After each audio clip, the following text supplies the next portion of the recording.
In this tutorial, I'm going to show you how you can rename your Facebook Messenger group. So I have here a Facebook Messenger group called My Chat Club, and I'd like to go ahead and rename this group. To do so, it is pretty easy. Just go ahead and tap on the group. And there are two ways you can rename this group. First, you can simply just tap on this name here.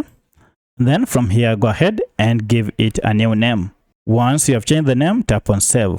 Alternatively, you can just tap on the name above here. And once you tap on it, and then tap on these ellipses, and then you can see we have an option here called Change Name. If you tap on it, now you can rename this group. So I'll go ahead and rename. Can rename it like that. Once you have renamed it, go ahead and tap on Save, and then the group will be renamed automatically. So that's how you rename a Facebook Messenger group with ease.